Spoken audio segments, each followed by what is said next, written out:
Okay, well, as people are coming in, I think we might start. My name is Gord Levi-Sussex. I'm one of the co-directors of the Centre for the Study of Contemporary Women's Writing. And I just want to say a very brief word of welcome. I'm very excited about this event because at the centre we work across languages and across cultures, but we haven't ventured as far as Iceland at all yet. So this is brilliant. We're really looking forward to it. And I just want to say a big, big thank you to Francesca Cricelli, who has curated this event and has brought together the exciting writers that we're going to hear about. So I hope we'll all enjoy this evening. I certainly will be.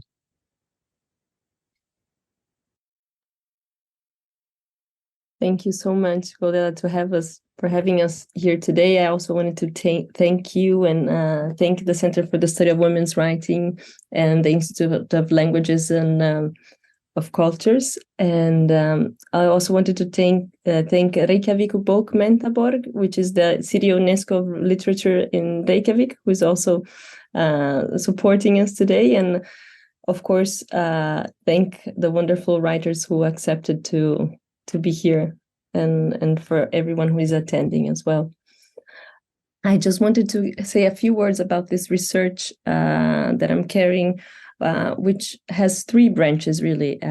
It's about translingual authors, but we could also say that there are disputes about this, calling these authors translingual authors, but authors that write in a different language from the language they were born into, from Iceland, from Brazil, and from Italy, because I chose to work with these countries and languages which are also connected to my own life and experience. So we will start today with 4 Icelandic authors, which I'm very, very happy to have here with us. And so we will talk first with Mao Alheimsdóttir, who has received the New Voices grant from the Center for Icelandic Literature in 2021 for her novel Veður, Fregnir og Jarðar farir, which is her first book. And her writing has previously been published in Tímarít Máls or menningar. Mao is originally from Poland and she writes in Icelandic. And in her writings, she has, among other things, discussed her own origins. So I will ask her to read something for us. So it's a part of a little book. We can talk about it later. Við fögru fjöllin mun ég taka utan þig í síðasta fyrsta sinn. Fylla lungun þinn af ljósi, augun af sandi, láta þig gráta kristalatárum, ofan í vatnið. Svo snúum saman norður að jökli í kulda kyrrt. Hún gekk lengi, með nón birti á kinnunum, þar til hún kom í gróinn dal. Hún hallaði bakinu að stóru bergi sem hafði vilst þar. Hún dró loftið að sér og blóðbergslykt festist í hárin á henni. Hún andaði frá sér og hvannarætur skriðu upp úr jörðinni milli tána þétt upp að hnjánum og lærunum á henni. Hún andvarpaði, lygndi augunum og sá allt í breyttu ljósi. Á föstudaginn fyrstan í vetri, óróapúls. Úr mötulsbeði kemur hún frumstæð þunn fljótandi, með eldheitum tungum sleikir hún mosa, fyllir í dalgfósir, myndar glóandi tjörn. Að bræða, að bráðna, að brenna til agna. Á jökulausu landi stendur hún nakin. Að norðanverðu spretta áreyrarblóm, fótspor skilin eftir í sandi, hylja augu, augun. Thank you. Thank you, Mao. Let's see if I can interrupt the sharing so we can see your face. So that's So meanwhile, just say it's a part of a little poetry book I'm working on, and the performance I did last December. So it's audiovisual art performance, poetic performance, as I call it. Thank you, Mao. I will also show, I think I have, is it part of the book that I have here? No, that's the new one that I just read. One. Okay. Yes. So I wanted to ask you that I wanted to comment that I really enjoyed something that you have said, a lot of the things that you said during the literary festival in Reykjavík. But I was thinking of what you talked about, the precision of the Icelandic language. And I wanted to ask you, how did that influence your choice in choosing it as your literary, but not only literary language? I think I just found in Icelandic something I've been looking for a long time, which is a simplicity. And especially when it comes to expressing your emotion, as well as describing the landscape and the natural phenomena around you. But I didn't choose really like Icelandic. It was more like the language chose myself, or like chose me. I've heard it and just instantly felt like it was part of me. So I don't know why, it was just very intuitive thing. And the way the vocabulary is just so rich in Icelandic when it comes to the topography of landscape and the weather and all kinds of natural phenomena, that it makes it so explicit. And through this language, you can so easily talk about human emotions. So it's all just part of nature. It's very simple. So before we move to the next readings, I also, and to show more of your work, I wanted to ask you also something about your upcoming novel, and in what way it deals with the questions of identity and your origin. And as I was reading your essay here on Tímarít Máls menningar, I was thinking of a quote by Milan Kundera, who spoke about choosing to write in French. And he said that he preferred his freedom to his roots. I think in the back of my mind, I'm still thinking of things I heard you saying during the talk, one of your talks in the festival. But do you think you relate to this somehow? I think yes and no. Well, I can freely express myself in Icelandic, and it gave me freedom of distance. So my family, who does not understand Icelandic, cannot really be touched or shocked by what I write.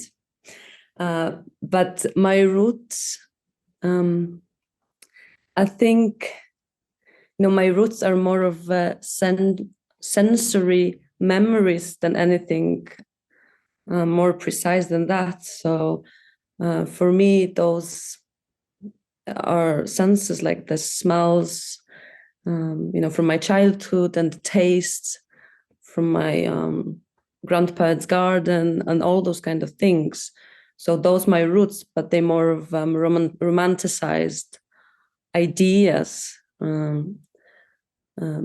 I found it's like my emotional and phonetical roots in Icelandic language. And I think my novel, it's been quite some work, but it shows exactly that. It shows that origins. It's this kind of mix of this, memories, sensory memories that we grew within, and then we have this political context of our environment, and very strongly, in my case, religious context. So the characters in my book, we can see their life through those kind of this environment of politics, religions, and this romantic ideas of what the home is.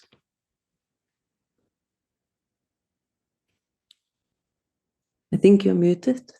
I have to unmute myself. I was muting to not to have any other noises, but I was thinking that it is fascinating how you describe your process of, in a way, falling into a language as you write. It made me think of the process of translating, because all the memories are in a way that you're talking about sensory memories, and then it's almost like you would have to translate them anyways. It could be in Polish, but it is in Icelandic. It is the writing as well. The way you speak of it makes me think of a literary translation as well. Would you like to read? This is very unique for all of us, because I asked Mao to read a little bit of her upcoming novel, and she'll read it, an excerpt for us. So I have to excuse myself, and I hope you forgive me, since our audience is international. I translated excerpt from my novel from Icelandic into English. I'm not a translator, not this direction anyway. It would be the other way rather. So I have to excuse, my English might not be perfectly polished. It was proofreaded though. So yes, so it's a chance to hear what it sounds like in English. I open my computer and my mailbox, determined this time to write to my psychologist and ask her to take me back in. Monday, a day of hardship, dreams turmoil, worsening weather. I flip through the pages of climate's abnormalities in Arctic and northern countries, my PhD thesis. I look at the guidelines from European Council regarding the opening speech. Somewhere between the lines, in a non-official way, there's a demand to include a positive message in the speech, to be able to broadcast some fragments on the news. Dear distinguished guests, I haven't contacted the psychologist. While looking for an inspiration and some coffee, I end up in the Harbor Cafe. It is half empty inside. The raindrops hit forcibly the windows to run afterward down in strips, calmer, slower. The tables and chairs outside shake and tremble every now and then. The storm excites the rain. Boats docked in the harbor give in to the wind, up and down, the southern wind. To wallow in my heartache and longing, back and forth in futility, as if my thoughts could change the outcome of the year and bring Fannar back to me, a new, changed Fannar. I have a brown layered cake with very sweet cream and a cigarette in my car on the way home. Tuesday, a day of hardship and pain, intermittent snowstorms. With my eyes, I follow blue pieces of the sky. They are behind gray, white, heavily wadded clouds. The blue pieces keep changing in form and size. The wind pushes and pulls them away. Of course, I know that these pieces aren't really moving, just like the trees and meadows do not move behind the train's window. Nevertheless, I let myself fall into the illusion game yet another time. I am 15 and I'm on my way to grandmother. The train picks up the speed and the trees behind the window dissolve into coarse paintbrush strokes, green and black. The wheat fields transform into golden dancing ribbons. Grandmother is very old, according to life's calculations of her teenage granddaughter, but despite this very old age, she's never going to die. Grandmothers are old through all their lives. They don't even get older with time, even though their grandchildren become bigger, grow up, and become adults. The teenage daughter wants to visit her grandmother, go to the vegetable garden with her and pick up field beans. Granny, how did you fall in love with Grandpa? Bean spots begin to fill up the bottom of white enamel bowl. Grandmother pauses the picking and gazes away. She undoes her snail bread. Her hair is very thin and long, all the way to her waist. She puts the bread up again into firm snail. Your grandfather was a very handsome man, she says, while she sticks a few hairpins into her snail bread to keep it right above her neck. He read poetry so well, she adds, and smiles to herself or to someone far away that only she could see. We continue filling up the bowl with shiny pod beans.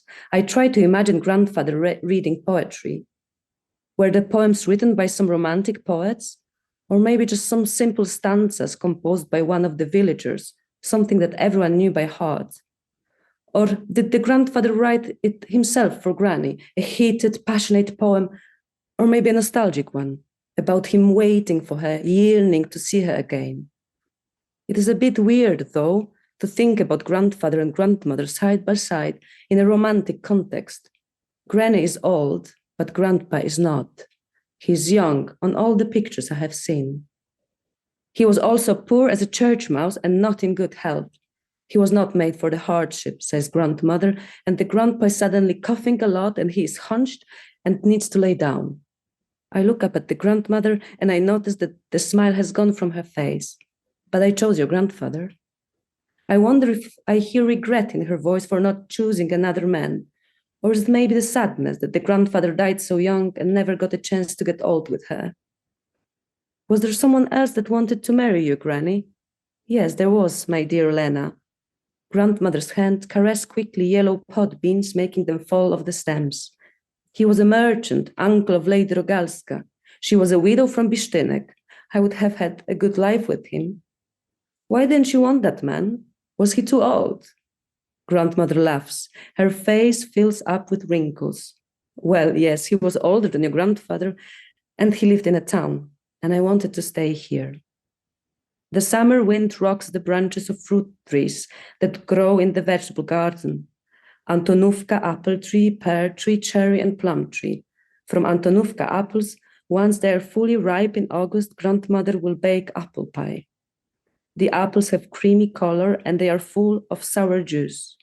When they are ripe, they fall from the trees on the grass. I go with the metal bucket to pick them up. Sometimes I don't dare to touch them. I move the apples slowly with my foot, in case of the wasps that might hide in the holes that the worm carved inside the apple. I want to ask Granny more about the poetry and why Grandpa was so sick, but grandmother interrupts my thoughts and words. It is enough for now, she says and stands up holding the bowl. We will pick up some more tomorrow or the day after tomorrow, when we have more empty jars. Maybe we need to go to the town to buy new leads. Thank you. Thank you, Mao. Wonderful to hear you. And I think all of the Icelandic writers here will probably back translating as we heard you in English, thinking of the words that you chose in Icelandic. It's very beautiful because the title of the book is Weather Reports and Funeral Announcements. No. Yeah. Yes, funerals announcement or funerals, yes. It's a reference to a national radio program. This is something very, very unique for whoever lives in Iceland. So I will talk just briefly about this because it is the weather report is a big part of everybody's lives, even though there are months that it's not changing a lot, the weather. But I heard you speaking that it's almost like listening to poetry, you know, how it's detailed and the rhythm in which it is read. And I also remember driving for the first time that I heard the funeral announcements, that there's distinguished music that goes with it in Icelandic. And I couldn't understand what was going on. It was before I even started learning the language. And I asked my husband, like, what's going on? What is this program in the radio? And then he told me. So to me, it was very interesting to read the title of your novel and how this might have impacted you. I don't know if you want to comment on that before I ask you anything else. Well, the only thing is every time like an Icelandic person asks me about the title, they like this have kind of, you know, a smile, like sort of a dark smile, because it is kind of funny, but like in a dark way. I mean, it's part of our daily life on the radio, so. Yes, it reminded me of another Icelandic writer, Sjón, who said that the number of people in Iceland are counted together, the dead and the people who are alive, to make it a bigger number of people. He said that to me once. And, you know, this piece, this part that you read about on your novel is about your grandmother, and it also reminded me that you have written when your grandmother passed away, you couldn't make it to the funeral, and the same thing happened to me, and I was also very connected to my grandmother. And you were asked to write a letter that you wrote in Polish. And I wrote a letter in Italian to my grandmother, which was not the language I spoke to her, but she was living in Italy. So I also had this strange estrangement sensation when I was reading it. And I was thinking, do you think, maybe this is a strange and tricky question, that if you would have had a chance to write this letter in Icelandic, you would have had the chance of expressing better what you wanted to tell her? I really like this question. It's a weird question, but like it. And so actually, I have a really weird answer. So I wrote the letter in Polish, and then I sent it to my sister because she was the one supposed to read it during the funeral in the cemetery. And it was a big party, like all the family attended. You know, it's like a wedding but funeral. And my sister, she read the letter first at home, and she was like, oh my God, I have to translate it into Polish because what you wrote, it's not Polish language. So she made a joke that it sounded like something translated poorly into Polish. So I guess emotionally I was thinking in Icelandic, but I was using my mother tongue. So somehow my emotions were stronger than my mother tongue, the way I wrote it. So she sort of reorganized a little bit and made it a bit more, I guess, understandable. Thank you. And I have one last question. I don't know if we should show a little bit of the photos of your work before this last question, maybe? Okay, let's try.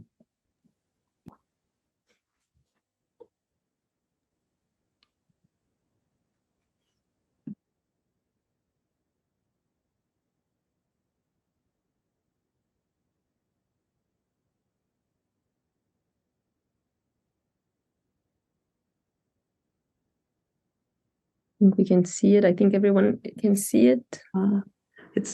Those are the pictures from like a performance I did in December. That's like, but I would like, maybe we can go further down. Yes. This is also from the performance in December, and we can look at the installation, right? Mm-hmm. So here we have pictures from an installation. So I was a part of the art collective in the north of Iceland, Hjalteyri. And as you can see, I did some sculpture and installation. There's some video work. You can only see like this kind of projection, but actually video with the sound. And then if you scroll the next, so here on the glass, old windows frames, I wrote poems. So you could only see them in a certain light and a certain angle, so they were a bit like half disappearing. So in my work, I often bridge between like performance and installation, more and more, I would say, even, and poetry. Like for me, it's always very connected. I guess poetry more to like art world, and the prose, I always sort of see it more like literature. So I have this kind of division in my head, even though it's one. And so, yes, and that was last summer, and we're actually planning doing more of that. So I think we will have some more happening with the same art collective. It's beautiful. I'm gonna interrupt it again just so we can see you better. Yes. In fact, I wanted to ask you this last question, which is, if you could tell us a little bit about the effect of sound, the sound of language and landscape, and how it relates to your work. In that sense, your work in prose, poetry, and also in art. Yeah. For me, the most important thing, or the thing that I connect to the most, is the rhythm. So, and that's probably why I was so drawn to Icelandic language through its phonetics. I never had this kind of emotional connection with my mother tongue language as I got with Icelandic through the sound, actually. So whatever I write is strongly based there. So yeah, Icelandic phonetics are very particular, and they sort of suit my narrative. As to describe this emotional part, and I was just thinking about it, that like I've been writing in Polish since I was a child and in my adolescent years, but I better connected to Polish language through the music and songs. So yeah, and music composers. So that's my Polish emotional connection. But when it comes to language, it is Icelandic. And so yeah, rhythm and the phonetics is the biggest part of my work. And actually, to sum it up, so from my last installation in Hjalteyri, so I wrote 2 poems. They're written, one was actually audio and one was written on this window glass. And they were short and they're in Icelandic, but I translated them quickly into English so everyone can understand. I mean, of course, the translations are not like super professional because it's so difficult to translate oneself. Okay. Einn blær sem varða fleiri röddum, tónn, hljómur, hljóð, heyrirðu? Þó við tölum skýrð skilum samt engin orð nema hrynjandi líkama hvors annars. Þegar þú andar að það sem ég anda frá mér. One breeze that became many voices, note, tone, sound. Can you hear? Though we speak clearly, we do not understand any words, except for the rhythm of each other's bodies when you breathe in what I breathe out. Ef þú ættir augu til að sjá, þá gæti ég sýnd þér sægrænt myrkur, fljótandi kyrrð á tungum hnýsa. If you had eyes for seeing, I would show you sea green darkness, floating stillness on the tongues of porpoises' whales. Thank you. Thank you, Mao, so much. I think there's one thing that I took for granted, but I think it's not really a question, but your name, Mao Alheimsdóttir, maybe we can just at least say to the non-Icelandic speakers what Alheimsdóttir can mean as well. Yeah, so it's my just artistic name made up by accident a little bit. Alheimsdóttir means the daughter of universe. It's a bit of a joke as well, since I'm not an Icelandic born. It's great. We will come back to talk to you again. Thank you so much for being here with us. And we'll speak now with Ewa Marcinek. Hello. Hi, Ewa. Okay, I'm going to quickly project. You are here. I don't have to project your photo, but just so I read your presentation in a nicer way. Just a second.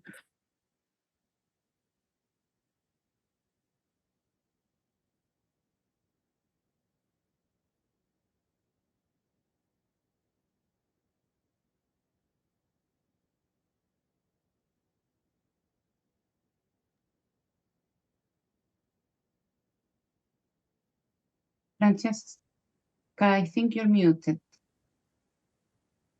Second. I found out that if I share the whole screen. Okay. If I share the whole screen, I can't unshare it afterwards for some reason. So Ewa Marcinek is a writer born in Poland, and since 2013 she has been living in Iceland, where she co-founded the Óspressan. Ós means estuary in Icelandic, a publishing house supporting marginalized authors, and the Reykjavík Ensemble International Theatre Company.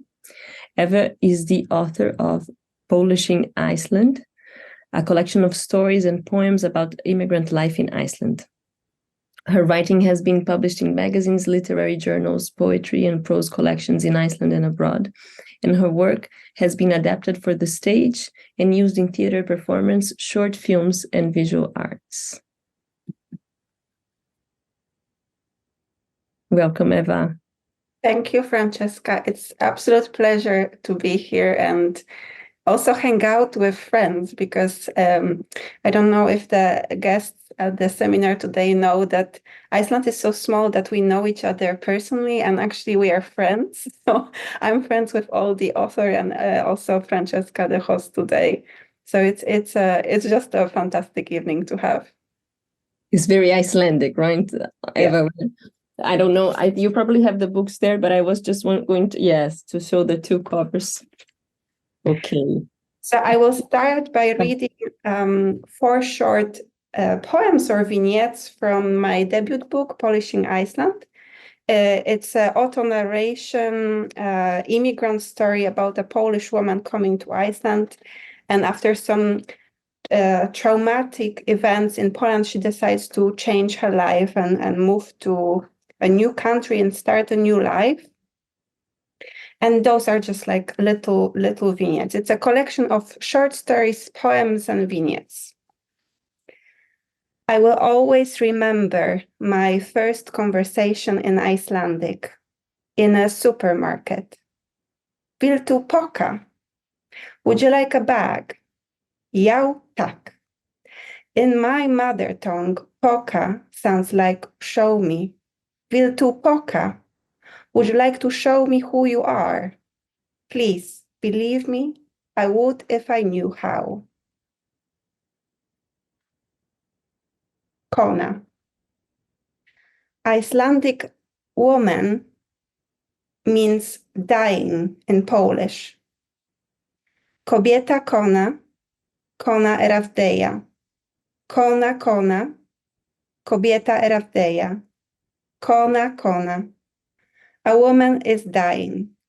A Polish woman, kobieta, is dying in Iceland, kona, or something is dying in her, kona, coming to an end, kona, getting ready, shaped, kona, being completed, perfect, kona.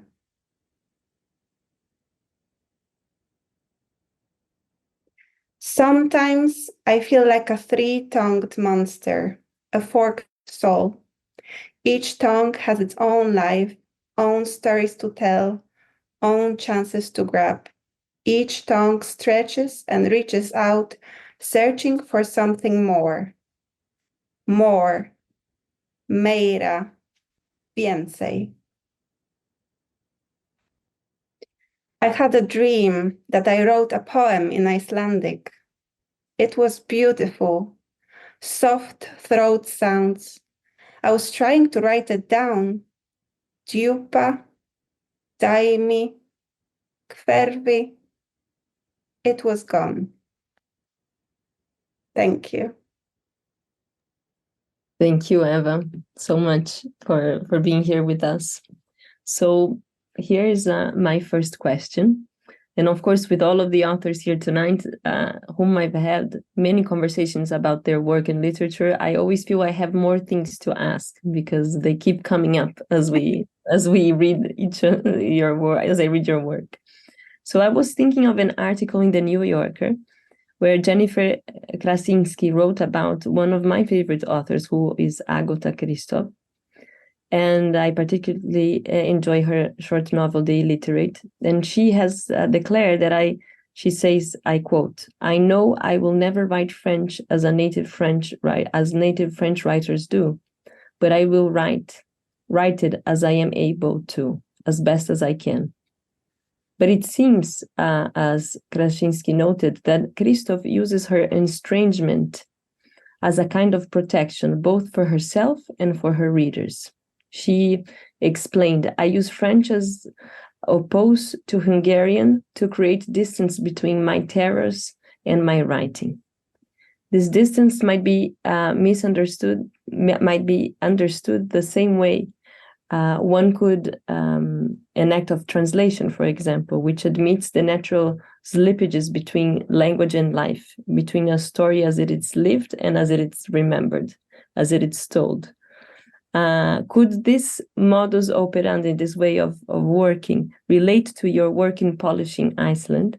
And how did English become a choice of language in which to write in? Thank you, Francesca. I think it's a fantastic quote in general, like for all of us, and what Mao said about like having Icelandic as a tool of distancing herself from, you know, family or close people in Poland, being able to fully understand and be there for her writing. For me, I actually never dreamt about writing in English. That was never an ambition. I actually, just before coming to Iceland, I was more fluent in German than in English. And English was just like a work language. I came to Iceland for internship. And actually, my English wasn't that good when I came here. And after intense 3 months of internship, I met with the same collaborator that I met in the beginning. And she was congratulating me on how my English got developed in 3 months of active using it. But the writing in English started for me when I joined a workshop for international women living in Iceland. That was also that workshop. The women that came together at that workshop, we started the Oz publishing house that actually also 4 of us here are very strongly connected to it. And at that workshop with Canadian Icelandic teacher Angela Rawlings, who encouraged everyone and recommended playing with languages, I, for the first time, dared to write something in English. And it was very exciting, but also very scary, because, you know, like I never thought about even trying or expressing myself in English in a poetic sense.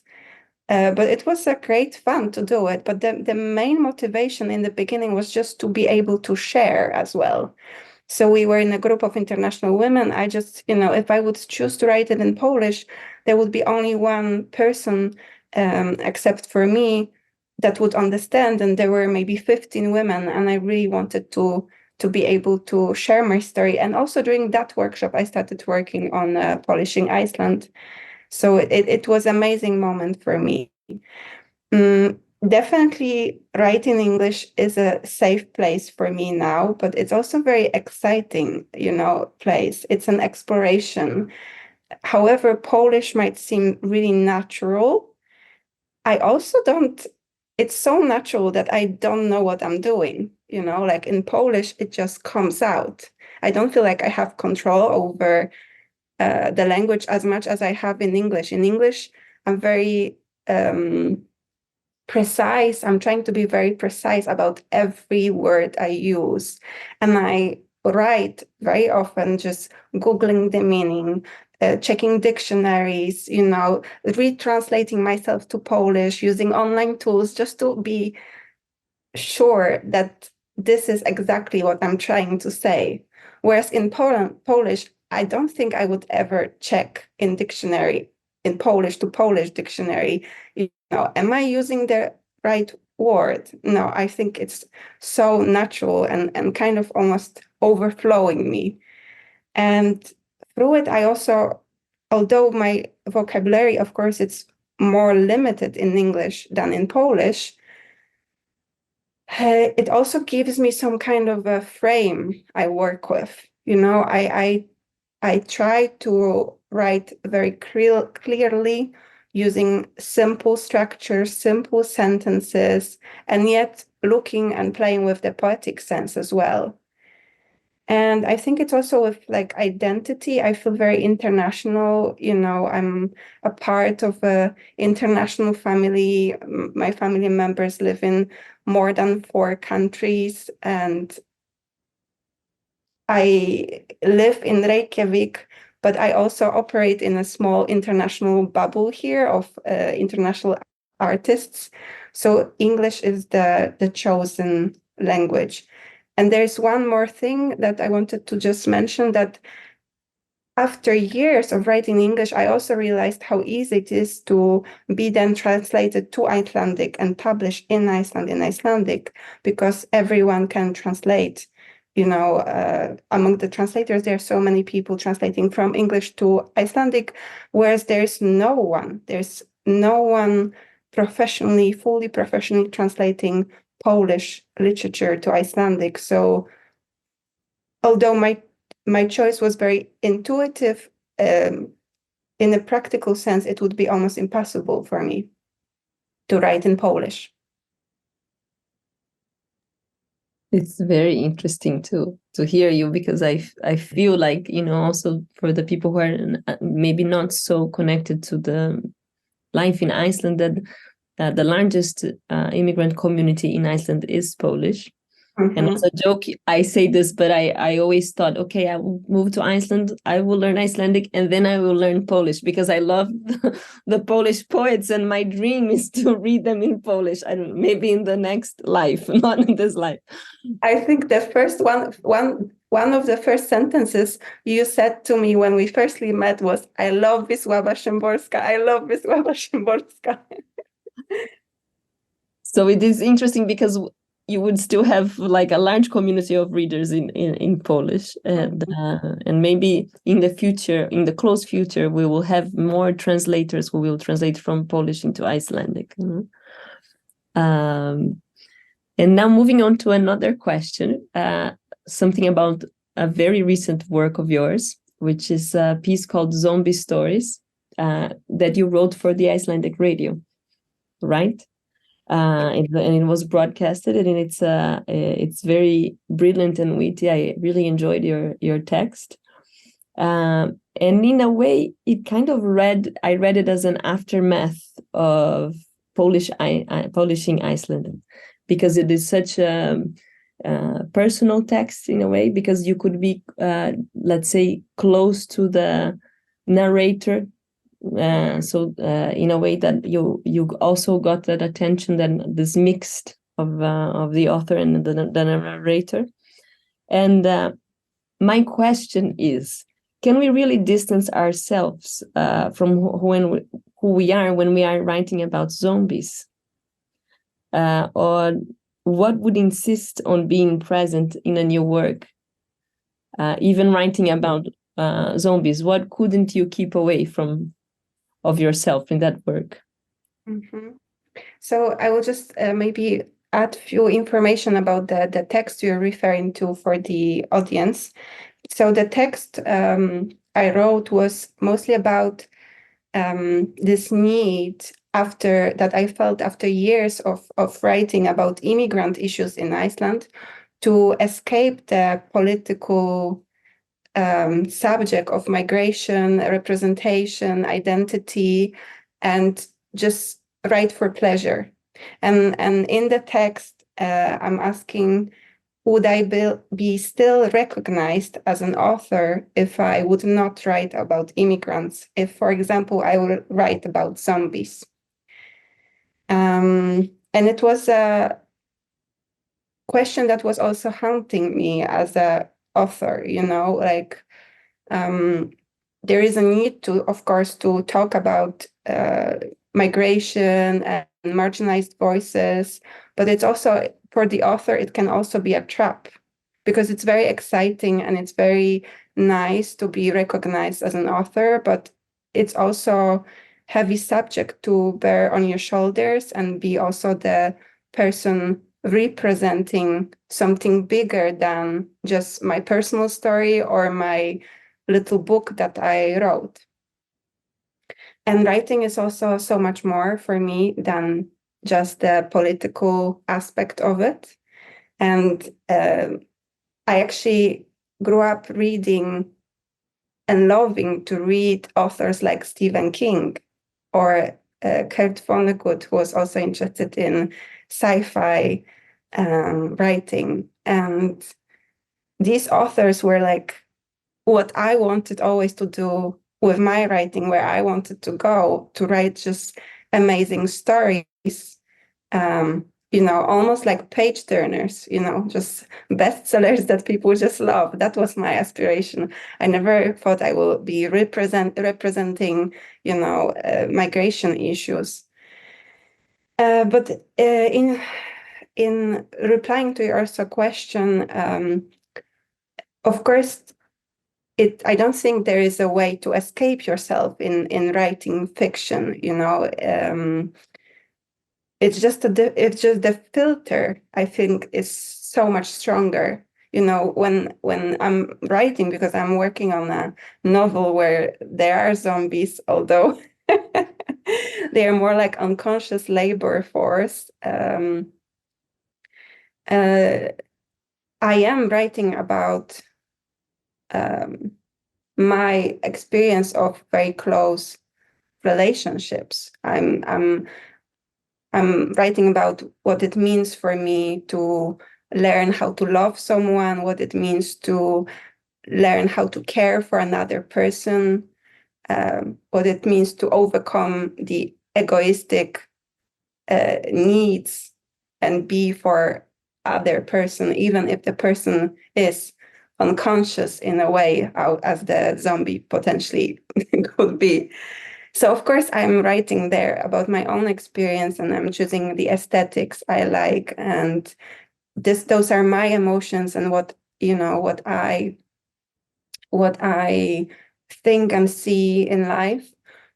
But the difference, which I also kind of concluded in the radio essay, the difference is that what happens after you publish the book. When I published Polishing Iceland, I got many questions that were related to the book, but they were more, how should, for example, Icelanders behave toward the immigrant people? What's wrong? And I felt almost like an ambassador, and that was really causing me emotional distress, because who am I to answer those questions? I would hope the book answers them all, and I don't need to answer them outside of my writing. So in that sense, writing about zombies feels safe.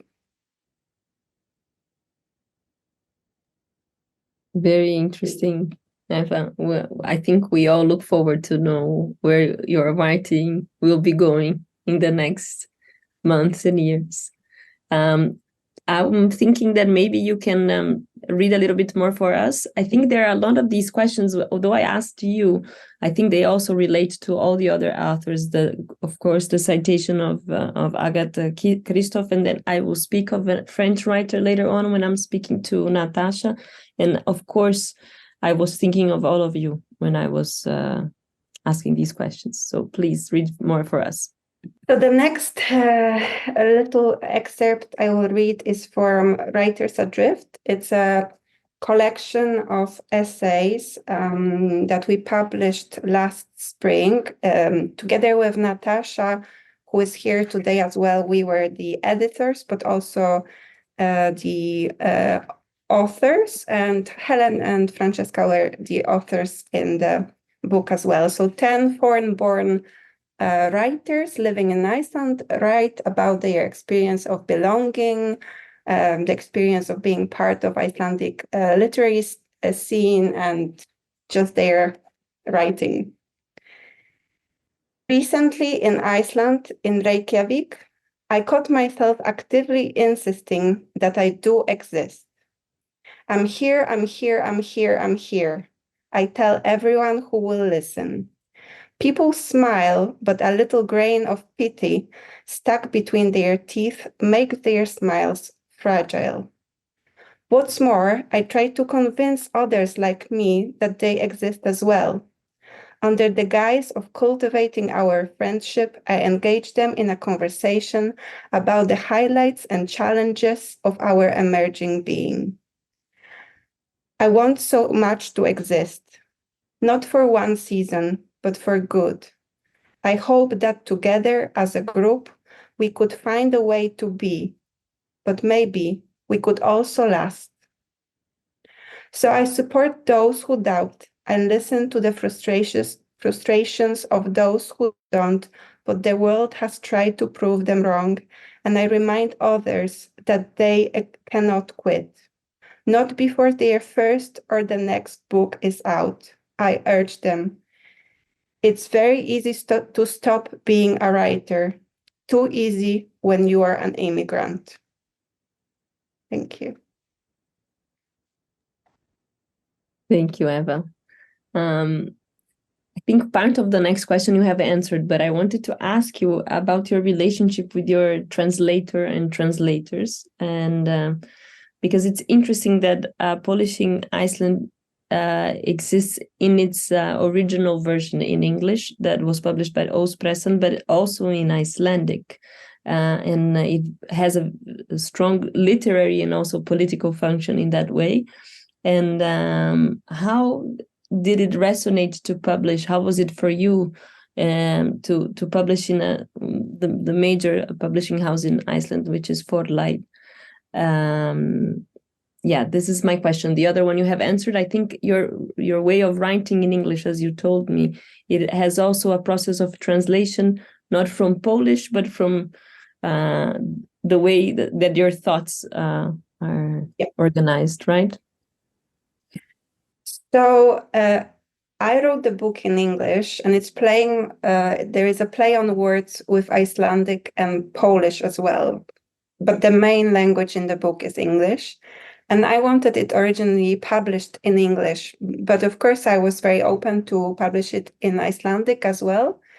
And then I think when I was getting ready for the publication, I was advised by some closer friends and also collaborators that are very active in the publishing scene, that it won't be possible for me to publish in English through a major publisher. That basically, also for the financial reasons, as there are grants for the publishers to refund the cost of publishing books in Iceland, it's just easier for them. And second, they would be afraid that there is not enough audience to read a book in English here, and such as the sales would be low. That was what I heard before I even approached the publishing house. And then when I approached the Forlag, which was my dream because it's like the biggest publishing house here, and when they said yes, I suggested publishing the book bilingual somehow, or maybe they would be able to publish both at the same time, just have it as a some like small collection or this type of publication. And they said they won't be able to. But I knew I want to publish it in English, but very badly. I felt this is like really emotional need for me because it's the original text, so it's more playful, I feel, and it's also broken English in a way. So it's an immigrant English. So I also wanted that to be visible, and I was afraid it won't be visible in the English, in the Icelandic translator. So I self-published through Óspressan and released the book in English the same year, just months later. And I love them both. You know, they're twins, although they don't look alike. They are twins, and yeah, I was always very happy working with translators. So I feel absolutely safe with the amazing translators I was working with, especially Helga Sofia Einarsdóttir, who was translator for Publishing Iceland, but also for many other pieces of my writing.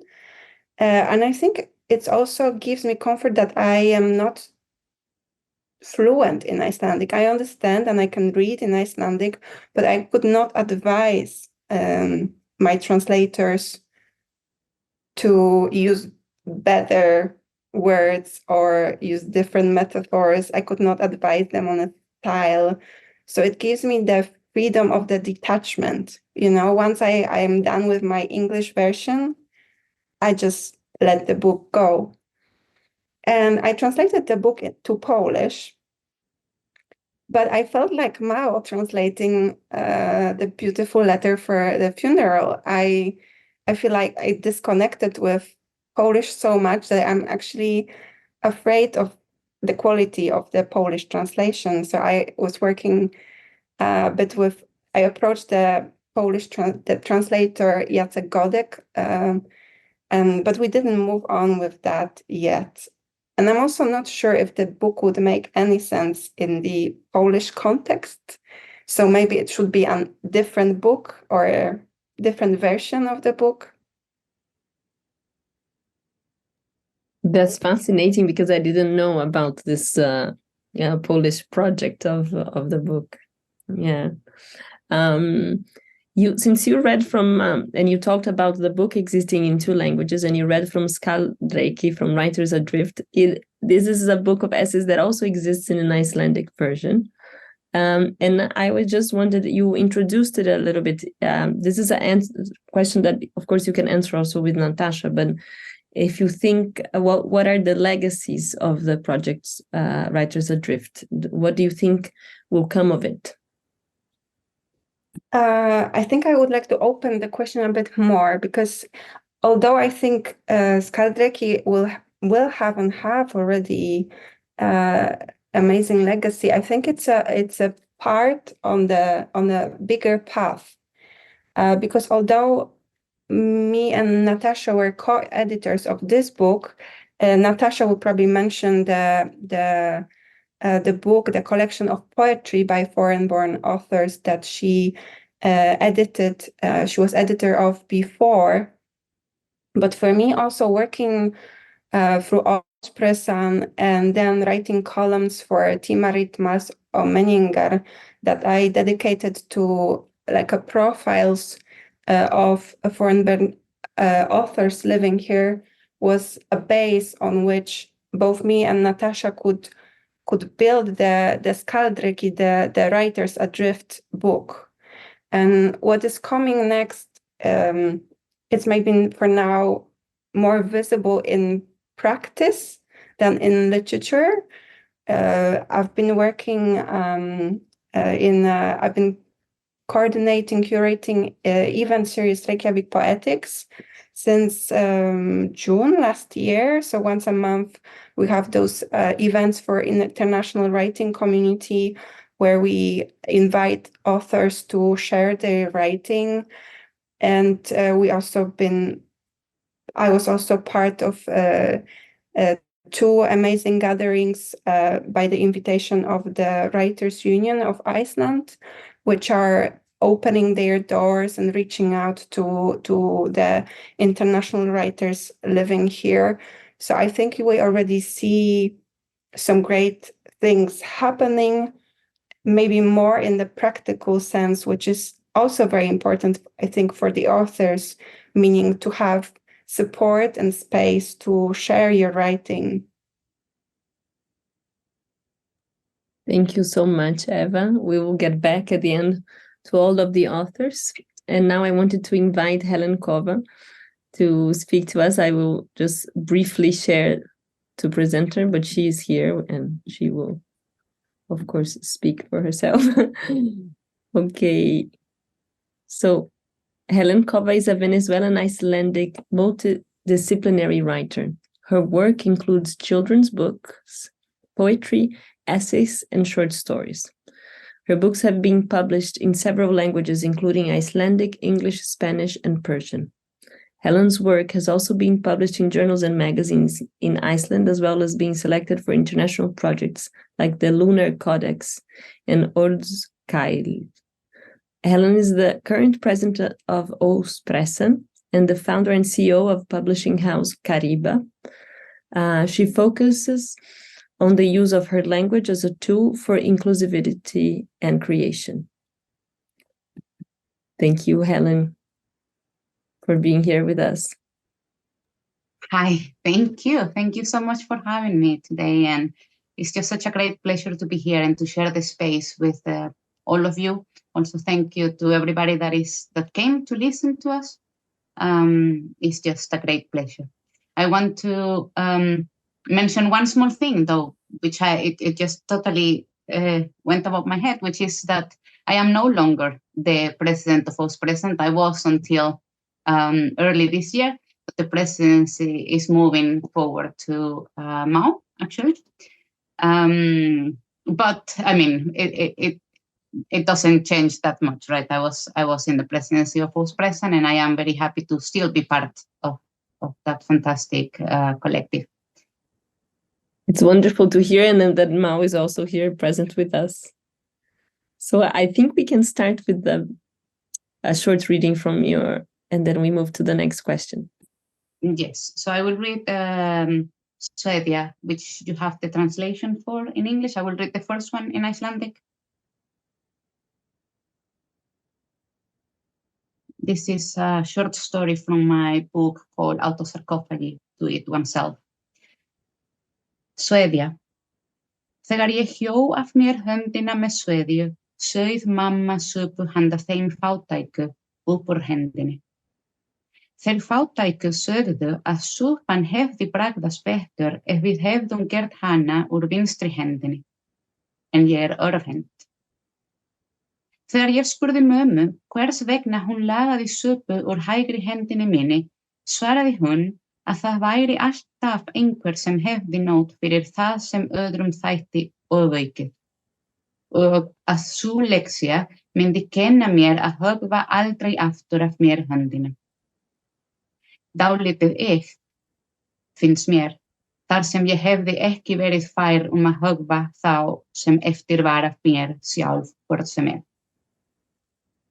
Mamma spurði mig ekki hvers vegna ég hjó af mér höndina. Hún gifti sér ekki upp við blóðið eða að ég hefði límlest sjálfa mig með sveðju. Mörgum árum áður hafði hún sjálf sagað af sér höndina vegna þess að hún vildi heldur ekki vera sú eina í þorpinu með tvær hendur. And then I'm going to read here from the same book, but this time in English. What you see on the screens are the fantastic and beautiful illustrations that are part of the book. Rubenchu Media's illustrated, so each short story has an illustration that follows. And this story is called Hair. I told her many times. I told her every morning before I said anything else. I told her while brushing her teeth, pulling leftover hairs from between them. I said it many times, but she didn't listen. She never listened to my warnings. She had always been like that. Who was I to try to change her? When I pushed her out of me, on the longest day of my life, I immediately brought her to my chest, where my turgid breast waited. But she looked past it and found comfort on a lock of my hair. She sucked on it relentlessly, and then calmed down. She even smiled, as if 9 months of hunger had just been satiated. Then she fell asleep. I fell asleep too, tired and content. She never ate, never drank, but she kept sucking my hair. She drew all she needed from it, an infinite source of nourishment. I let her. In the moments when I should have forced my milk into her, I let her feed instead from the strings of my black hair. She was a healthy child, and in the checkups at the doctor, she would always be ahead of the other kids, bigger and taller, full of life in her eyes. I never dared to mention she would only drink my hair. I thought it would end when her first teeth appeared, shy in her little gums, but it didn't. I bought her the most expensive fruits and vegetables, meat we could not afford, but just like she had done with the milk, she rejected them. I also beat her many times in desperation, my poor hair-eating baby. I regretted. Nothing. This child would eat nothing else. When her teeth were strong enough, she went on chewing on my hair, her hair, the dog's hair. Nothing would stop her. That's when I started to tell her it would harm her tummy, and I did it many times, every day, several times a day, but she didn't listen. Mothers always know, and I knew. From the moment I saw her sucking for the first time, I knew. When I heard her little teeth chew on my locks, I knew. But no matter how much I knew, I could not have avoided to find her like this. She was scattered across the floor like some sort of liquid child, spilled over the carpet with burst guts, covered in hairs that had never been digested. Thank you. Wow, Helen. I'm almost asking the next question because it's really about the literary sense of your work, but I'm going to ask you, I am always fascinated by your polyedric self as a writer, publisher, translator. And before we go into further detail on your work, I wanted to ask you, how was the transition? Because you began writing children's books. And how was it the transition from that work into writing Autosarcophagy, which is also here in my hands? Yes. So I feel like was a little bit pushed down an abyss in a way, you know. I had been writing children's books, and for me that is a very important part of my work, to write for children, and I take it very seriously. And then I decided to, I got an opportunity to move to the West Fjords of Iceland. So I'm originally from Venezuela, which is a completely different country from Iceland, like pretty much the opposite. And then I ended up in this very small town in the West Fjords, and it overtook everything in me. So I had an idea to write something else. I was going to write a children's novel, but I never did that. Once I was there, you know, and in the spirit of everything that was going on, the darkness, and it was a very harsh winter, I ended up just writing this. So I always say that it felt like I was opening a vein in my arm, you know, and things were just coming. And it was also like a very therapeutic and like a journey for me to write this book. So it was like, I feel like I mean, all of this was in me, and I always wanted to dive more into writing for adults, but it was not my plan. I just feel like I was like, you know, the circumstances pushed me into it, which I am very grateful for as well. So now I can move into the text more, but I wanted to ask you if you would agree that in a way your short stories, they continue a tradition, or they blend into the tradition of the Latin American short stories, the cuentos.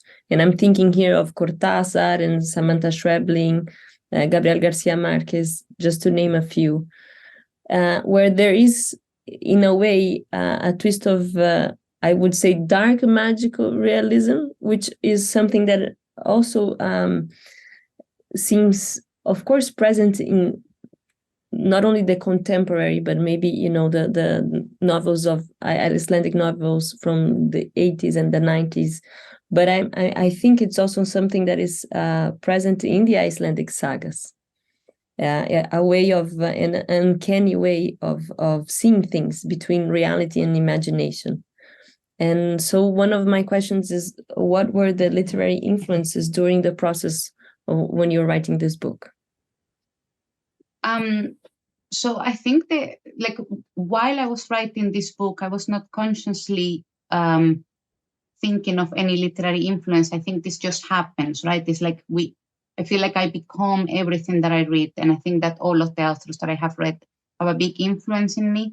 But I feel like the setting was perfect to bring those parts of me out, like the darkness and the weather again. And of course, like I love the Icelandic sagas, and I love. I'm just fascinated by the hardships, in a way, of the life of Icelanders back then, and in the contemporary literature as well.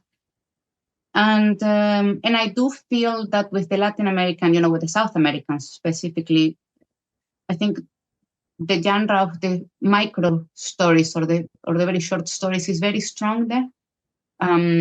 So I also grew up reading them, and it somehow just felt natural. It just came out like this. I felt like one of the reasons why I wanted to have them short, or why they came short, was because it was very emotionally hard to work on each of these stories, since they were so close to my personal experience. Of course, I'm using these imaginary ideas and images within the stories, but they do connect a lot with my childhood and the way that I was raised. So it was very important for me also to not dwell too much on them, because it was, as I was telling you, like a journey in which I think that every aspect of my life had an influence here, not only the literary work, but just everything, yeah. And the weather. And I also think that, the places where we are also create what we write, right? So it's like, I don't know how to explain this, because I was not expecting it, but when I moved to the Westfjords, and when I was in Sita, it was like I was taken by the whole circumstances, like possessed in a way. And you were there in the winter, right? When this... Yes, and it was a particularly hard winter. There were like avalanches around, and there was like a lot of snow, and I became obsessed with the darkness and the minutes of light, because I knew that it was going to be dark. But as you all probably know, one thing is to hear, oh yes, it's going to be dark, and a different thing is to experience it, to be swallowed by all of this darkness and this winter, the heavy winter. Wonderful. Maybe you can read more for us. And shall I project? I can also show the illustration for this one, if that makes it easier. No, it's fine. Okay. So I will read a story called Splinter.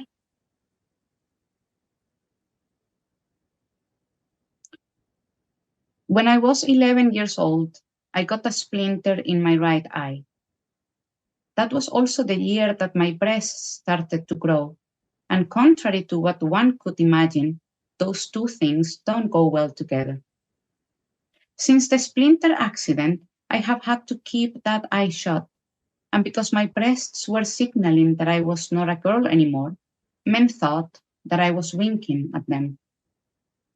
It was annoying, especially when you're 11 and your breast looks like those of a 14-year-old. I wasn't able to get rid of the splinter until I was 17. The first doctor who attempted to remove the splinter from my eye couldn't find it inside my uterus. So I had to go to a second doctor. She found it where I said it was. I was glad to have the splinter gone. I haven't been able, however, to get rid of men. When I was 11 and 12, I spent the weekends crying on my bed. But by the time I turned 13, I had cried out all the sadness in me. Having nothing else to do, I became happy. Whenever men saw me happy, they shouted at me, "Stop pretending you're happy. We know best. We know how you truly feel. We are men. We know you." How can they know best about me if I have barely seen them? I asked myself back then. Now that I am a grown woman, I no longer ask myself those questions. I became a woman at 23 when I finally got married. That's how it works. I still keep one eye shut because I like to see the world that way. And men still think I'm flirting. They follow me and tell me things. mostly disgusting things. Sometimes some men can be creative, like the one who told me when I was 12, if only I had those lemons in my hands, I would make a good old lemonade. He referred, of course, to my growing boobs. Other men didn't even talk. They just pushed me into alleys. It was in the safety of darkness that they became talkative. I can say that it was not their words that hurt. It was when they stuck their tongues inside my eye that I cried, because of where the splinter used to be. And then I'm going to be reading from my newest book, which is a poetry book. Well, I have two. Maybe I can ask you one before you do the reading. I was thinking of because of I'm also keeping an eye on the time, so we will have a chance of having questions at the end. But I wanted to, because this question blends in with the reading, so I think I can ask you and we can talk about it, and I can show the pages that I think it would be interesting for our audience. So as I told you, I'm always very keen on the capacity that you have of innovating. In your essay in Writers Adrift, you speak of the process, for example, of exclusion from literary prizes in Iceland because your work has been translated into Icelandic, right? This is before, and but then you wrote So Natalaje, which is one of your books for children, and also Ljóð fyrir klofið hjarta, which roughly translates as poetry for a broken heart. And in this book, we are able to see your process as a writer and read a corrected and conventional version of the poems. And I would risk to say that the original version that you write is a decolonial version of Icelandic that brings all of your history to it. And in the book, you write about Iceland and about Venezuela. And in a way, at the end, there is kind of a synthesis that is also represented in the cover of the book. And I wanted to ask you, how has your publishing house helped you to publish a book that could have perhaps not found a place in other publishing houses? And then something about your future works. But I don't know if you want to answer first and then I can, or if I should project first just quickly to show. Yeah, maybe that, just to show so people have an idea of, maybe I can speak on the meantime. Yeah. So I also wanted to mention when you were asking Mao and when you were asking Eva as well, for me, writing in English was a very important part of being able to write this book, which in English is not my mother tongue is Spanish. So I was also like Eva writing in a third language. But it was essential for me to use English to be able to distance what I was writing from my family. And I wouldn't have been able to do it otherwise. Like maybe in Icelandic, but I didn't feel secure in Icelandic back then. But I needed it not to be in Spanish. And for this one, so what happened at some point, it was like I got annoyed at the fact that I was writing, being in Iceland, choosing Iceland, and yet I couldn't participate in the, not even participate in the contests. Let's not even talk about winning them. I couldn't have the chance to participate in because they were not written in Icelandic. And it felt like such a punch to the face a little bit, because I was like, but I might never be able to write in Icelandic. And yet that wall was just right there. And then one day I said like, okay, you know what? Do you want Icelandic? I'm just going to give you Icelandic. So out of this annoyance that I had, I decided to just go for it. And I'm like, I'm just going to write in Icelandic. And I did it, but I did it in a very broken Icelandic and mixing Icelandic and Spanish, and just like how it was coming, in the Icelandic that I could, which is not perfect. And then, so this book was published through my publishing house. And I was working in the editing process with my husband. And then, the original idea was to just have it in Icelandic. And then I thought like, but why do I have to hide this? Why do I have to hide my core abilities or my abilities in Icelandic? So it kind of became a tool for me, and I feel a little bit like a ranger of the of the poor Icelandic speakers. No, but it was very important for me to be able to show it, and also to show it as something different and beautiful, and something that it also exists, and that it can take space, and it deserves space as well. Because I am very aware that I might never be able to write in absolute perfect Icelandic, whatever that is as well. This is also like me wondering what is Icelandic, and what is the future of Icelandic, and languages are alive. So I think being able to do this through my publishing house was essential, because I do think that, for me, the moment that I had the idea, I'm like, yes, this is definitely what I want to do. But also because going through big publishing houses, you have to, be more selective and kind of like explain why is this important. Whereas for me, with Kariba, it was just like, okay, I knew why this was important, at least why it was important for me. And the loss is only mine anyways. So if it would be a failure, it would be my failure only. And I could allow that. And I'm very happy that I did, because I think it opens the door to many questions and many points of view as well. Helen, just to tell the audience of who doesn't know you, but she's completely fluent in Icelandic and speaks really great Icelandic, which is, about speaking and writing in a language. So it's like, it's wonderful. Would you like to read, and shall I project these poems? Yes. Yes. So I'm going to be reading 2 of them. And one, so I decided to do a little bit of a mix. So the first one, I'm going to be reading the version that is on the left, which is the original version. And it includes some Spanish and Icelandic, so it's like a blended. But to the right is the edited version. Lloro mis penas de frío við steinana þína. Veturinn sem ríður kom premúra, breytir augunum mínum í straum af hreindvatn. Dropa eftir dropa, da forma mi llanto jökla þínu.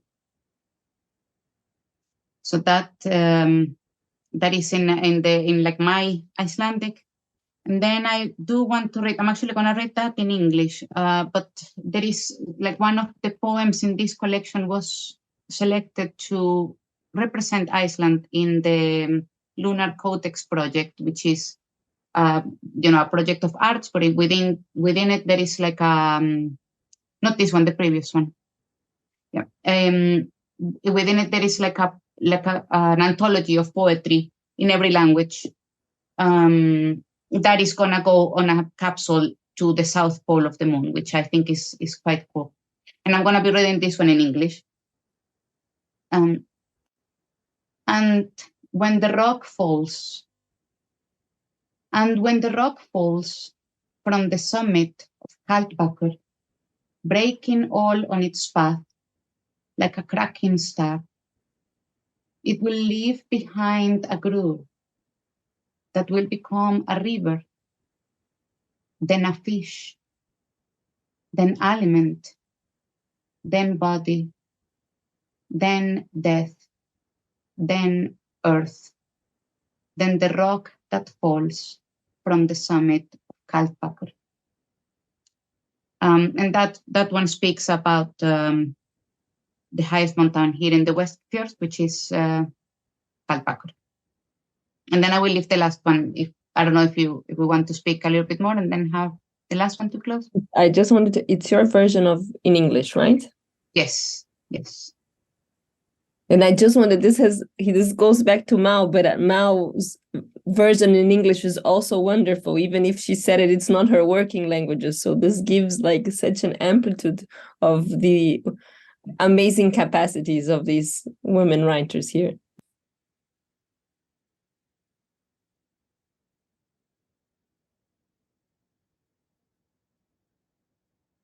Yes, so this one is the same poem that I just read before. I read the English version. And then this one is a translation from Larissa Kaiser. She just recently did it. And this one is the one that was selected in Orskile. It's basically the youth of the Nordic countries vote for poems in the original, in their own countries. And the selected poems get to be part of an anthology, which is in English. So like an Icelandic and English, and this was a version that Larissa and I worked to translate it into English, but I will read it in Icelandic, and you have the translation there on the screen. And the reason why it's like this, which is very interesting, is because, as you saw previously, the poems, or like the book, has like two versions, right? So we wanted to mix, we wanted to bring that feeling into the translation itself. Ég á tvær mæður. Ein kennir mér heiðar og mjöll. Hún hýlur mig með svartri blæju sem hún lítar stundum græna. Hinn vaggar mér í hengirúmi með málglaðri tungu. Hún gælir við eyru mín með ljúfum hlátri. Sú fyrri skilningsrík. Sú seinni uppstökk. Ein fyllir mig af ríkidæmi, hinn af erfiðleikum. Mæður mínar mismunandi, eins og sjávarsalt og sykurreyr. Ein frelsar mig sem fugl, hinn breytir mér í stjörnu. Thank you. It's beautiful, the work you did with Larissa. It's really beautiful. It really is. I am very happy. Yeah. I don't know if we have a little bit of time just to show the children's book. One interesting thing about that happens sometimes is, I read from Autosarcophagi, which is like a very dark book. And then I am always like, oh, and also I wrote this book for children, And it's like this very colorful. And then I'm like, but it's not like the other one. So these are my books, and they are published these two have been published in Spanish, English, and Icelandic. And actually, these ones I wrote in Spanish originally. So these are kind of like a little bit of philosophical books that speak about solitude and boundaries.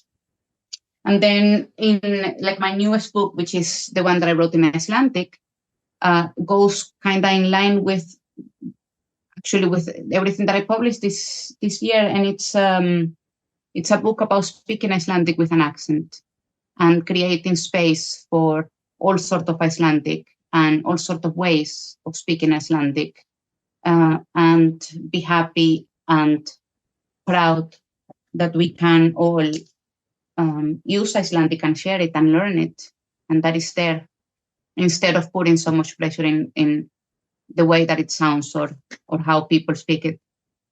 So yeah, that's my work. Thank you so much, Helen. And we will get back to other questions at the end, and I would like to introduce Natasha now.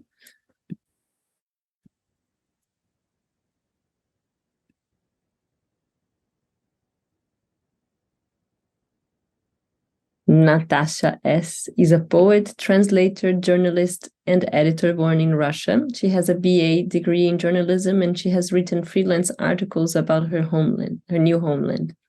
She also holds a BA in Icelandic as a second language with a minor in Swedish. And Natasha has translated Icelandic literature into Russian. She edited an anthology of poetry by poets of foreign origin, Polyphonia af Erlendum Oppruna, and an essay collection, Skaldreki.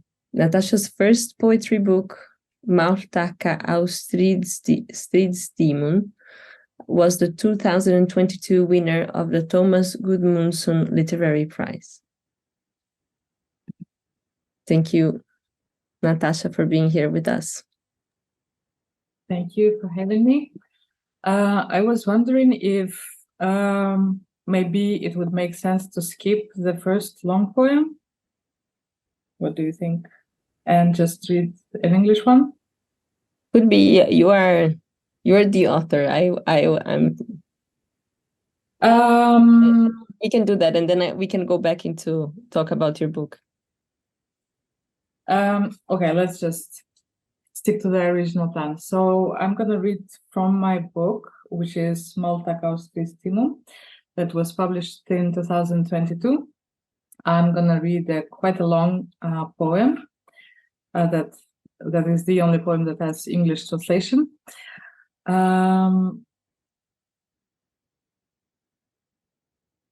Yes, and I'm going to read it in Icelandic, and English will be on the screen. Gótu krakkar. Við fórum með göngutúr í öllum veðrum, nema ef útgöngubann var í gildi. Fyrst stuttar leiðir út í leikskóla kringum húsið í skólan, svo bættust við pílagrímsferðir í háskóla, vinnu, til kærasta, foreldra.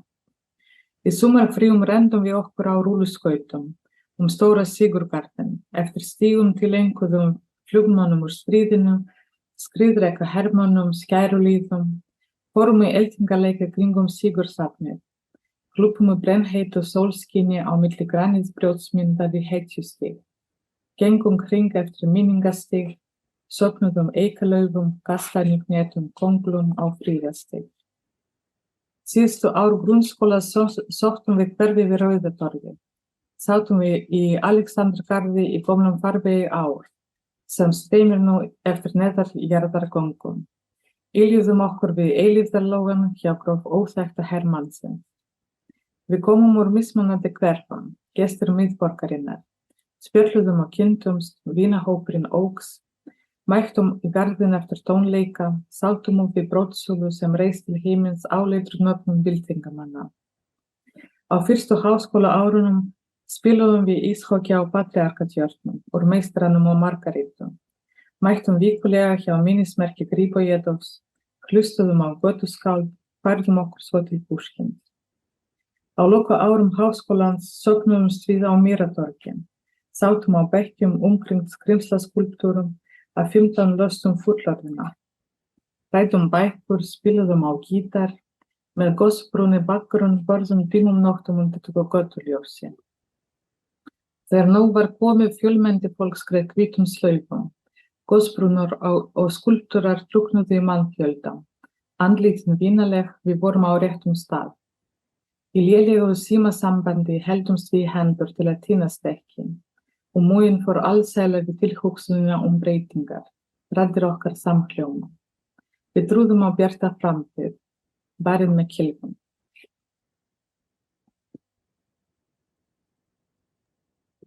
Thank you, Natasha. It didn't sound as long as we thought it would have. It did sound for me. I will start then with the first question, and if you could tell us a little bit about the book Polyphonia af Erlendum Oppruna, and in what way polyphone of foreign origin came to you, the idea of doing this book, and how reading Yahya Hassan's poetry impacted your decision to make this anthology. Yeah, so that was kind of, I would say, accidental start of my career. I was working in a bookshop, and I was like an obsessive reader, and I was finally getting like to read all the new books that were coming, and all the new books were going through me in the bookshop, so I could see like what contemporary Icelandic literature was about. And I think like after 2 years after working in a bookshop, it was actually COVID, and I started like obsessive reading, I brought it to the next level. So I was just like trying to read everything that was nominated, that got awards and everything. And Yahya Hassan, he was nominated to Nordic Literary Award, but he died. He died, I think, in April, and I read his book in June, I think. And I was really like moved by his book. It was poetry. He's Danish poet of Palestinian family. And in his book, he's talking about his immigrant experience in Denmark, which impressed me a lot. And I actually think it was the next day when I realized that I never saw such a book in Iceland, written by a foreign-born writer talking about their immigrant experience. So this is how it kind of all started. I knew people who were writing, who were foreign origin, but I never saw any books about their immigrant experience in Iceland. So I asked people around, and we collected, I think there were like 13 people who wanted to take part in the project. And we kind of started, I asked my colleague in a bookshop who recently opened a publishing house if he would be interested to publish such book. He was very excited, so it really didn't take much effort to start this project. And it was published in 2021 in November. And while I was working on this book, I thought, so there were like a lot of writers who already published things, like Ewa was there, you was there, you were a newcomer to Iceland. And I was thinking like, maybe I can also write some poetry for this book. So I did, and it was actually my first ever written poems in Icelandic.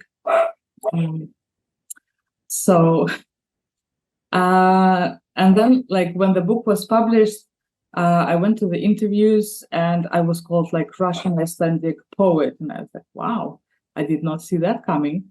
And then, like, basically half a year later, war started, and I wrote kind of another book. And yeah, so this was interesting moment for me to kind of like catch this moment in Icelandic literary scene, that there was no immigrant voices in the literature, and the place was empty, and it was really easy to feel it.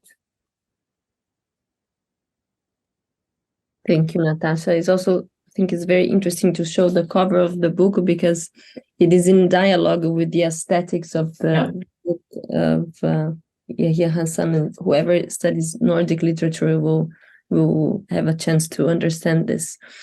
You were the first Icelandic immigrant to have been awarded the Thomas Gudmundsson Literary Prize, which is given annually to unpublished collections of poetry, for your debut book, which translates roughly in English as language acquisition during wartime, which is also really interesting how you have organized the book, the structure of the book, as a way also of what we go through as when we are acquiring a new language.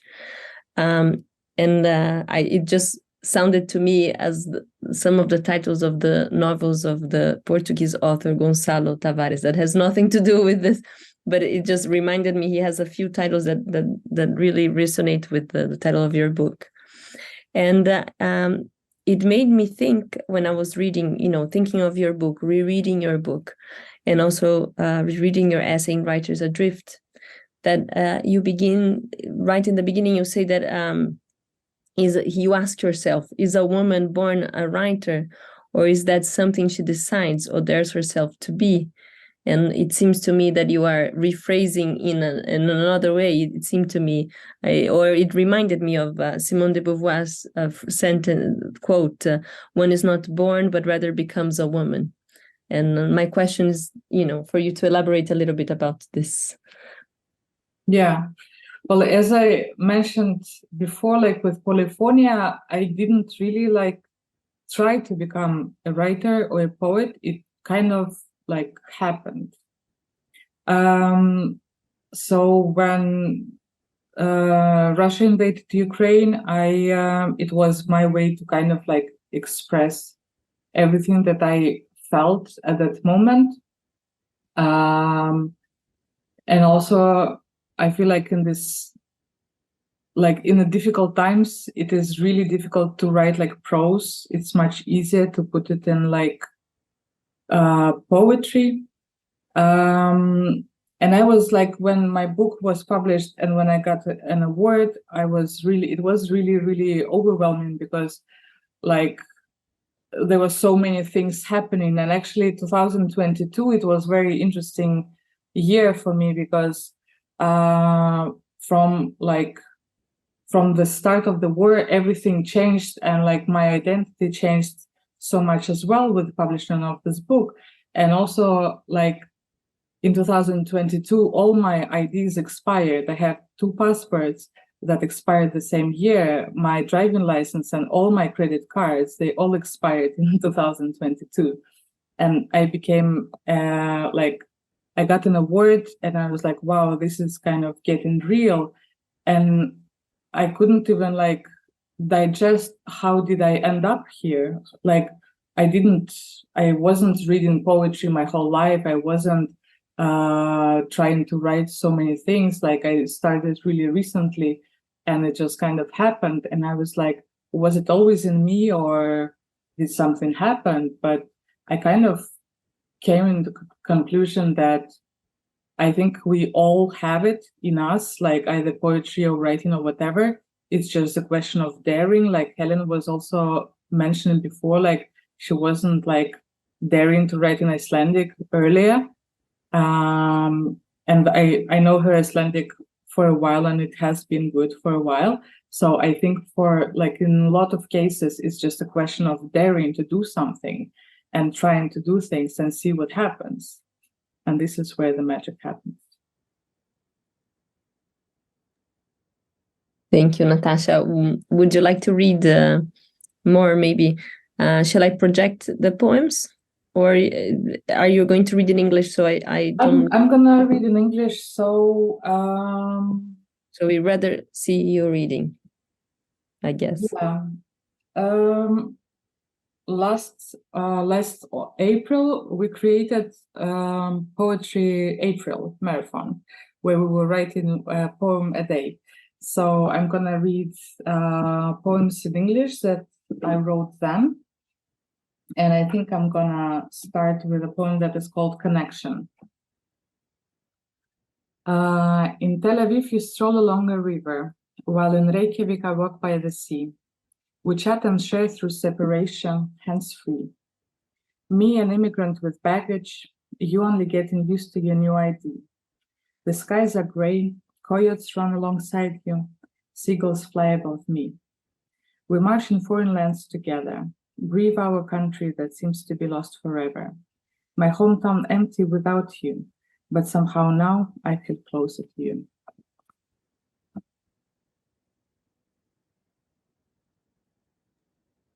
I was wondering if, so this is why the poems were written in English, because it started from that moment that most of the writers doing this were writing in English in order to be able to read each other. Yes, and also it was a little bit of a challenge for me to learn how to write poetry in English because I was only doing it in Icelandic so far. I did a couple of attempts to write it in Russian, but I didn't like it.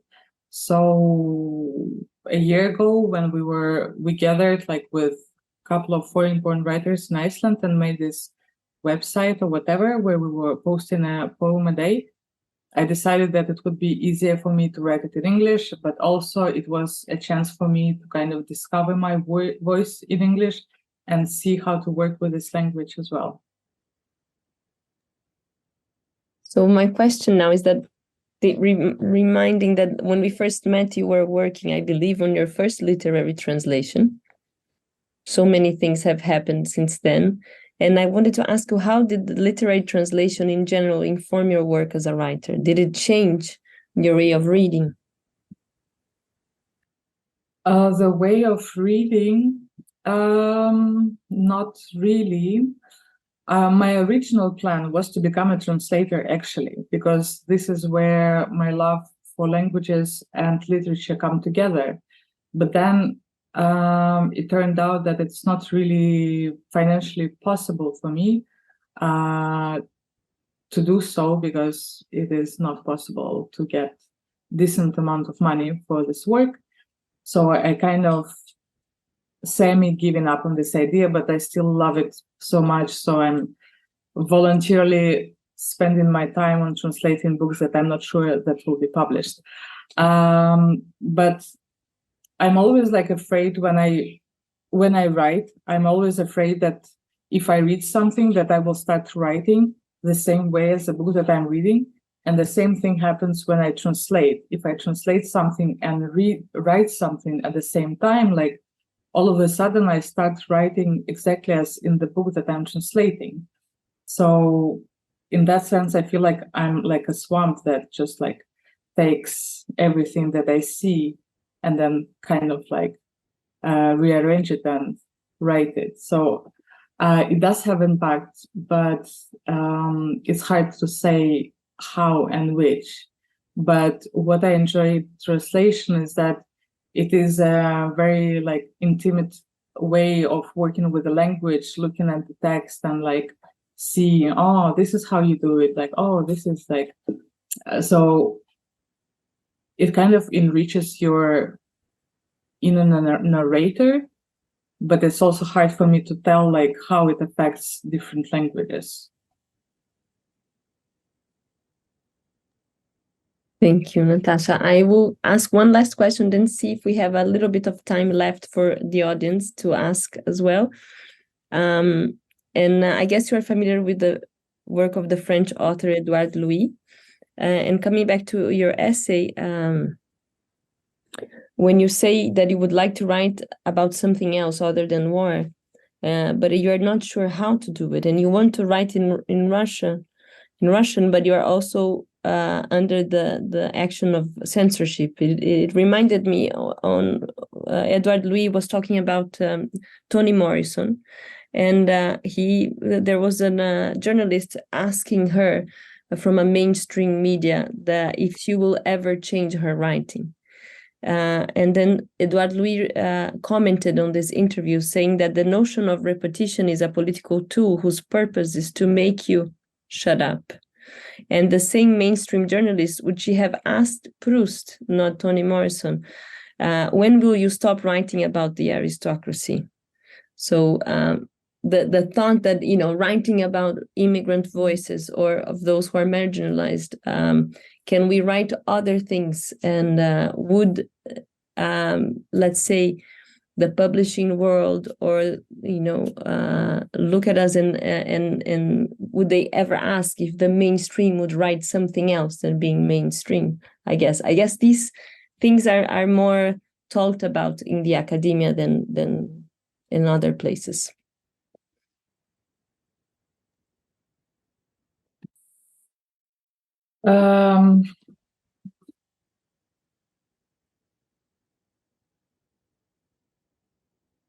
I'm not even sure like where was the question there, but I can I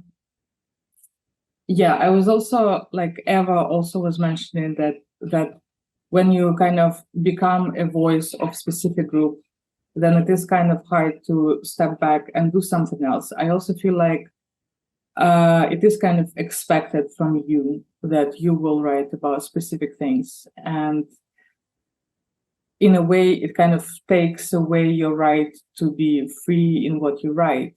But like talking about war, it is a little bit difficult not to write about it, but at the same time it is also difficult to write about it because it is still ongoing and it is still heavy, and it is very difficult to kind of shut up about it, even though some people would want you to do so. I think the latest part of the question is a little bit blur for me about Toni Morrison and Edward Louis. Yes, I guess he was commenting on an interview where a journalist asked Toni Morrison if she would ever change her writing subject, so she would always write about race. And he feels that this kind of question is only asked to those, as you know, she's writing about a race, he's writing about his background as a marginalized, poor, queer man in France, and if other writers who are writing quote unquote more conventional and mainstream stories, they are never asked if they are going to change, because that is perceived as what is people are supposed to write. What I wanted to say is that I guess this notion is of course much more questioned in the academic field, and the market of publishing has to obey its own laws of what is selling, what is being published. And it was not really a question, but thinking about if you are writing on something other than the war at this moment. Well, right now I'm trying to work on an autofictional novel about immigration. And I really want to kind of like finish it and close this chapter of my writing that I wanted to be the last thing that I write about immigration. I write it in Russian because I do want to, when I am called Russian Icelandic writer, I don't want to feel embarrassed because I'm not really a Russian writer. So I kind of want to feel that part. I do say everything that I think there. I apologize for the dog. I do say what I want to say there, and I know it's not going to be published the way it is written, but I will just translate it into Icelandic, and those parts that are going to be taken out in Russian version will be published still in Icelandic. So yeah, part of it will be connected to the situation. Part of it will be my final goodbye to the immigration topic in my writing, I hope. But I do feel it is really hard to kind of never write about things that is such a big part of your personality and that will chase you for maybe the rest of your life. Thank you, Natasha. Maybe you can read one last poem for us, one or two, and then we see if we have one or two questions or one question from the audience. Yes, I'm gonna read a poem that I also wrote last April. Yes, I don't know how much should I tell about it, but I think I'm just gonna read it. It's called Unbearable. I might not be able to bear a child in my belly. My scarred heart so fragile, the world is scary. Missiles in the sky, plastic fish in the ocean. Still millions of women set life in motion. They feel eternal love and find life's meaning. They cut umbilical cord and start breastfeeding. A new mom jiggles her newborn, it giggles. My life passes by with men suckling on my nipples. Thank you. Thank you, Natasha. It's a great poem. It's great to hear you in one more language. Well, I want to thank you all for being present, and thank you all, dear writers and friends, for accepting this invitation, and the University of London and the Institute for having us. If there's anybody in the audience who would like to ask a question, maybe write on the chat or wave their hands.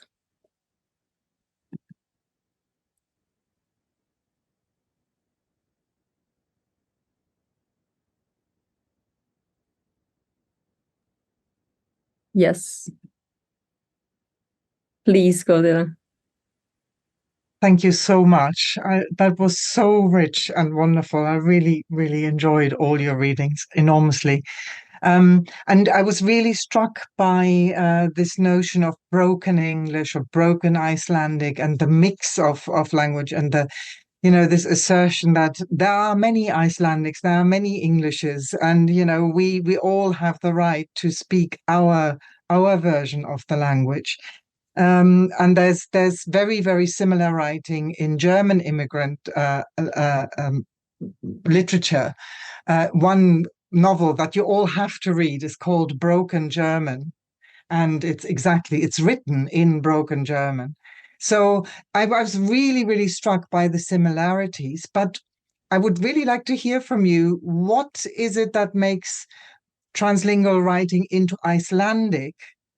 I mean, I can see all the similarities, but where is the difference, maybe? Is there something that you think is different when you're working with Icelandic? This is to any of you authors who would like to. Yes, Ewa. I think the big first thought that jumps to my mind in this subject is how precious Iceland is about Icelandic. You said that there are many Englishes, but I would dispute if there are many Icelandic languages, if there are many variations of Icelandic. I mean, now with our presence, with the immigration being just the first generation is around 17% of the population now, so it's a big jump, but traditionally Iceland was very isolated and very homogeneous, and there are almost no accent, maybe a bit between the north and the capital area, at least what I heard. So I think the pressure on us as people who use language as their main tool of expression, artistic expression, is I feel like maybe it's much bigger, and it creates this inner tension, between belonging and being able to be fluent, and the sense of being somehow broken. And it's all very as well inspiring. As much as it's dramatic, it's also inspiring us to discuss it and to write about writing and discuss writing and our place in the Icelandic literature. If I want to just add quickly something, it's kind of weird, but I almost feel like a minority within a minority, and I almost feel bad about being so fluent in Icelandic, being foreigner. I'm not joking. Like it is kind of like, I'm like thinking like, it's weird. Like there's a need like for yet some. I mean, I like being in all the groups, and I want to have home everywhere, but almost feeling like, sometimes I shouldn't be here because I'm too fluent, but then at the same time, I'm not native. So it is making like, it feels sometimes alone. And I don't write a lot about immigrant issues. I just write what comes to my heart. And I write about family and nature and relationship. So, yeah. So just thank you for sharing. Sorry, Natasha. Okay, I wanted to also add to what Ewa have said about like that Iceland is precious to Icelanders. Like I also lived in Sweden for 3.5 years, and I also spoke Swedish there with accent. But the experience of speaking a language with accent was such different. In Iceland, I would say 90% of people who speak with me for the first time, they switch to English. And it is really like ridiculous because some animal tried to beat me. Because it feels like people just people like can't even understand that speaking, that like when you speak Icelandic with an accent, it in their head associates with, sorry, in their heads it associates that you are a foreigner, and like they switch to English. And it is really annoying because I spent learning Icelandic for so many years. I spent 3 years before I moved to Iceland. I finished BA degree, and like every single time I need to prove that I'm worth speaking Icelandic with. And then always the first question is, where are you from? And I moved to Iceland for 12 years ago, and I keep getting this question, where am I from? Which means that I'm not from there, and it feels like I'm never going to be from there. So it feels like Icelanders are not really willing to share their language. Like in their head, like Icelandic belongs to Icelanders. And if foreigner speaks with an accent, at least in my experience, it kind of somewhere deep inside puts a wall between. Of course, people are happy when foreigners speak Icelandic, but at the same time, you meet this weird situation when you speak Icelandic to Icelanders and they reply in English, which is a bit strange. For me, I find like a direct line between the language and the connection with people and the land in a way. So for me, it's very beautiful to be able to connect with Iceland through the Icelandic language.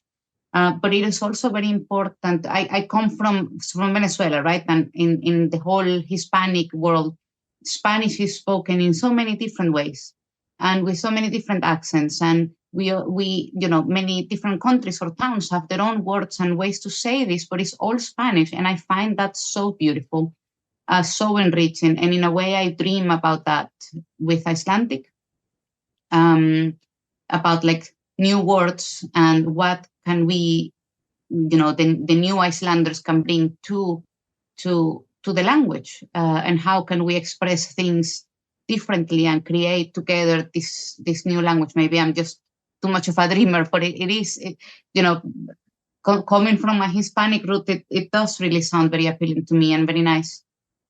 And I also wanted to answer Laura's question.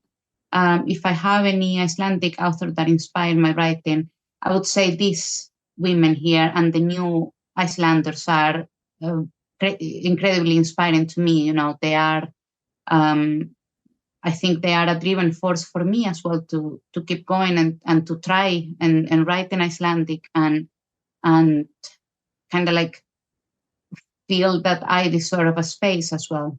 And I see them their journeys, and I also have them so close to me that it is an incredibly inspiring force in my life. So Ewa and Francesca, Natasha, Mao, Jacob, Angela Rollins, and just we are many, and we are all wonderful. The new Icelanders in this force. And yeah, that's all I wanted to say.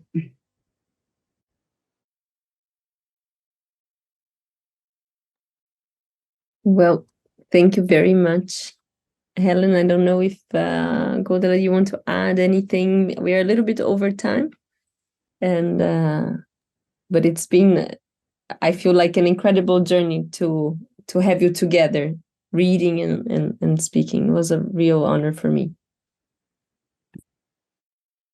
I agree. And I just wanted to say, you are all contributing to making many Icelandic ways. I don't know, the word escapes me, but Icelandishisms or something. Thank you.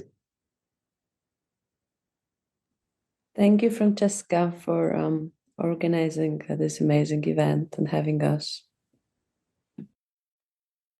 Thank you so much. So much for being here, and hopefully we will soon have also some piece of writing from my side, bringing on these questions further. Thank you so much.